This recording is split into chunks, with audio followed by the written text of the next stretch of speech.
தமிழ்நாடு திரையரங்கு உரிமையாளர் சங்கத்தின் அவசர கூட்டம் இன்று மாலை ராயப்பேட்டை உட்லண்ட்ஸ் தியேட்டரில் நடைபெற்றது.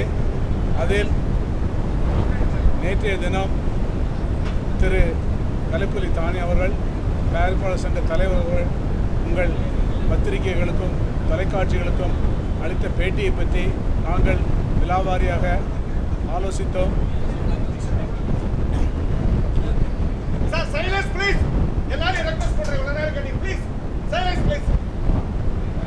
விலாவாரியாக ஆலோசித்தோம். அந்த பத்திரிகையாளர் சந்திப்பில் அவர் பன்னீர்செல்வம் ஐயன் மீது தனிப்பட்ட முறையில் சில குற்றச்சாட்டுகளை கூறினார். இந்த திரைப்படம் செங்கல்பட்டு மாவட்டத்தில் திரையிடப்படாததற்கு காரணம் பன்னீர்செல்வம் தான் காரணம் என்று கூறினார். பன்னீர்செல்வத்திற்கு இந்த திரைப்படம் திரையிடாமல் போனால் என்ன லாபம் என்பதை அவர் எந்த இடத்திலும் விவரிக்கவில்லை.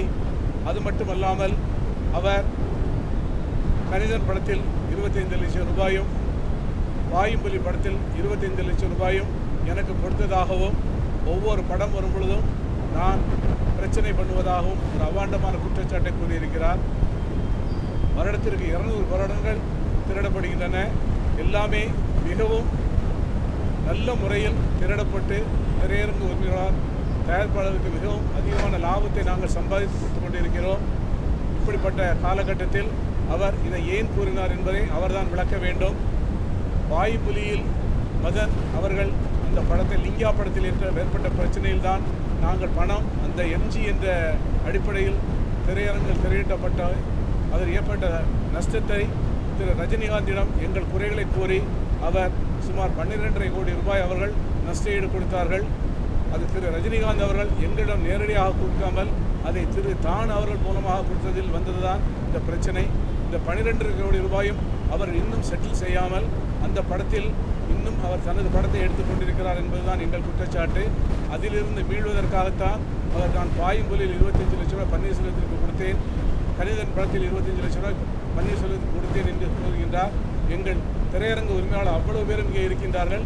அந்த 50 லட்சம் ரூபாயில் ஒரு பைசா இல்லாமல் அவர்களுக்கு கொடுக்கப்பட்டதா என்பதை நீங்கள் அவர்களுக்கு கேட்டு தெரிந்து கொள்ளலாம். அதில் ஒரு பைசா நான் எடுத்திருந்தேன் என்று அவர் கூறினால் இந்த திரையுலகை விட்டு நான் சென்றுவிட தயாராக இருக்கின்றேன். ஏற்கனவே போன வாரம் எங்கள் சங்கத்தில் நடந்த கூட்டத்தில் இந்த திரைப்பட பிரச்சனை சம்பந்தமாக பொது விவாதத்திற்கு நான் அவரை அழைத்தேன். இதுவரைக்கும் அவரிடமிருந்து அதற்கு எந்த பதிலும் இல்லை. அவர் பக்கத்தில் தவறு எதுவும் இல்லை, அவர் பக்கம் நியாயம் இருந்திருந்தால், எங்கள் பக்கத்தில் குற்றம் இருந்திருந்தால் அவர்கள் எங்களிடம் பொது விவாதத்திற்கு பத்திரிகையாளர்கள் உங்கள் முன் வந்திருந்து பேசியிருக்க வேண்டுமே தவிர மீண்டும் ஒரு பத்திரிகையாளர் அழைத்து என் மீது வசைமாறி பொழிந்திருக்கின்றார். இந்த பணம் 50 லட்சம் ரூபாயை அவர் பணம் அல்லது ரஜினிகாந்த் உயர்ந்த உள்ளத்துடன் எங்களுக்கு கொடுத்த பணம் இன்னும் அதில் பாக்கி வர வேண்டியிருக்கிறது. அதையும் நாங்கள் அவரிடம்தான் வாங்குவோம், அதில் எந்த விதமான சந்தேகமும் இல்லை. அப்படி கூறி ஒரு இந்த விஷயத்தை திசை திருப்ப விரும்புகின்றார். அது கண்டிப்பாக நடைபெறாது. அதற்காக நாங்கள் எங்கள் கண்டனத்தை நாங்கள் தெரிவித்திருக்கின்றோம். அது மட்டும் இல்லாமல் எனது மகன் திருமணத்திற்கு திரு ரஜினிகாந்தும் திரு விஜயும் வரவில்லை என்றதால் நான் பழி வாங்கிவிட்டேன் என்று அடுத்த குற்றச்சாட்டை கூறியிருக்கின்றார். கல்யாணத்திற்கு அழைப்பது என் கடமை, கல்யாணத்துக்கு வருவது வராது அவரது விருப்பம். ரஜினிகாந்த் வரவில்லை, விஜய் வரவில்லை, கமலஹாசன் வரவில்லை, அஜித் வரவில்லை. அதற்காக என்ன பண்ண முடியும்? அது அவர்கள் விருப்பம், அவர்கள் வேலைப்பட இருக்கும். அவர் வர விரும்பலாம், விரும்பாமல் இருக்கலாம்.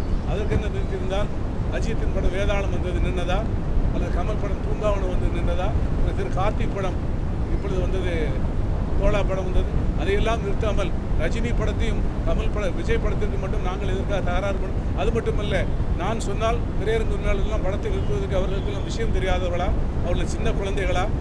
என்னுடைய தனிப்பட்ட சுயலாபத்திற்காக நான் படத்தை நிறுத்தி சொன்னால் அவர்கள் நிறுத்துவார்களா? எல்லோரும் இருக்கின்றார்கள், நீங்கள் கேட்டுக்கொள்ளலாம். தானுக்கு என்ன சொல்லுது என்று சொல்ல தெரியாமல் அவர் மனம் வந்த போக்கில் ஏதோ குற்றச்சாட்டுகளை அவர் கூறி தன்னை தாழ்த்தி கொள்கிறாரே தவிர என்னை அவர் தாழ்த்துவதாக நினைத்தால் அது மிகவும் ஒரு தவறான விஷயம். எந்த விதத்திலும் திரைப்படம் நின்றதற்கு எங்கள் சங்கம் காரணமல்ல.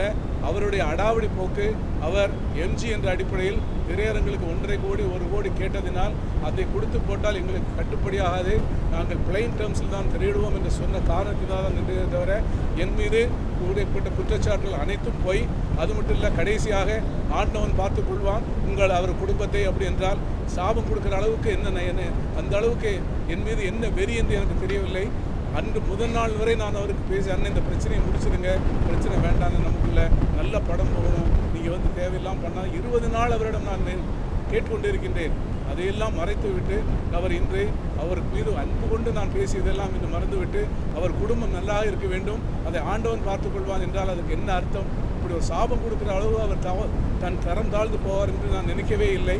பரவாயில்லை. ஆனால் ஒன்று மட்டும் நாங்கள் தெளிவாக கூறுகின்றோம், திரைப்படம் செங்கல்பட்டு மாவட்டத்தில் திருடாததற்கு நாங்கள் காரணமல்ல. அது முழுக்க முழுக்க பானுவின் முடிவு. அவர் எதற்காக அந்த முடிவு எடுத்தார் என்பதற்கு அவர்தான் காரணம். அதற்கு இன்றும் நாங்கள் விவாதிக்க தயாராக இருக்கிறோம். அவர் அதற்கு தயாராக இல்லாமல் தனியாகவே உங்கள்கிட்ட பேட்டி கொடுக்கிறார். நாங்கள் நாளே இந்த இடத்தில் விட்லன்ஸ் தேடிலோ அல்லது சேம்பரிலோ எங்கே மீட்டிங் அரேஞ்ச் பண்ணியிருந்தாலும் நாங்கள் வந்து விவாதிக்க தயாராக இருக்கிறோம். எங்கள் மீது எந்த தவறும் இல்லை. என் மீது கூடிய குற்றச்சாட்டு அனைத்தும் அவர் தனது நிலைப்பாட்டை நிறுத்திக் கொள்வதற்காக அவர் கூறுகின்ற அபாண்டமான குற்றச்சாட்டு. இதில் ஒன்றையாவது அவர் நிரூபித்தால் நான் சினிமா விட்டு சென்றுவிட தயாராக இருக்கிறேன். என் சார்பாக திரு புன்னவெளி கண்ணப்பன் அவர்கள் பேசுவார். அனைத்து பத்திரிகையாளர் தொலைக்காட்சி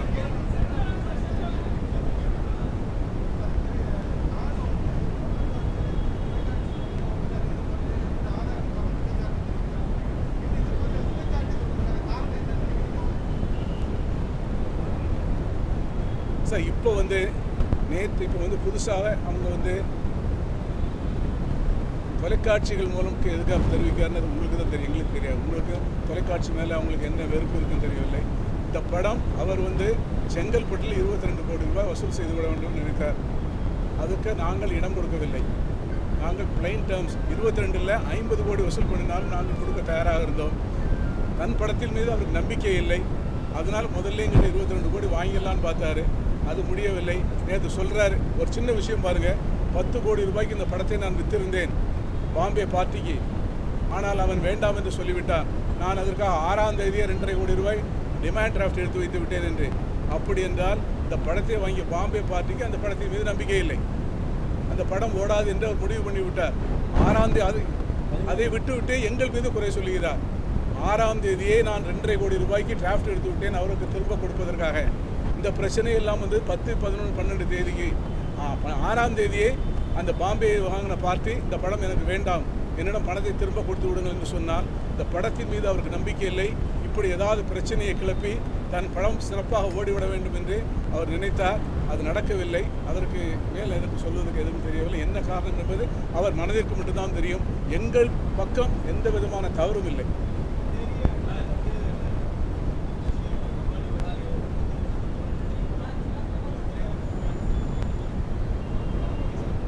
சார், நாங்கள் எந்த படத்தையும் திரையிட மறுக்கவே மாட்டோம். நாங்கள் திரையரங்குகள் கட்டி வைத்திருப்பது திரைப்படங்களை மட்டும்தான் நாங்கள் திரையிட முடியும். அவர் திரையிட மாட்டேன் என்று சொன்னால் அது அவரது விருப்பம். ஆனால் நாங்கள் மறுக்க மாட்டோம். நாங்கள் கண்டிப்பாக திரையிடுவோம். அதில் எந்த விதமான சந்தேகம் இல்லை. அவர் தனிப்பட்ட முறையில் முடிவெடுத்தால் அது அவருக்கு அவர் தான் பொறுப்பதை தவிர நாங்கள் பொறுப்பல்ல.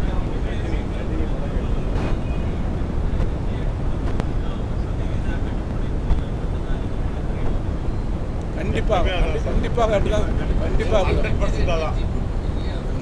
எம்ஜி போட்டு பண்ண மாட்டோம். எம்ஜி போட்டு எதற்காக நாங்கள் அவங்க ப்ராடக்ட்டுக்கு நாங்கள் எதுக்கு எம்ஜி கொடுக்க வேண்டும்? கண்டிப்பாக பண்ண மாட்டோம்.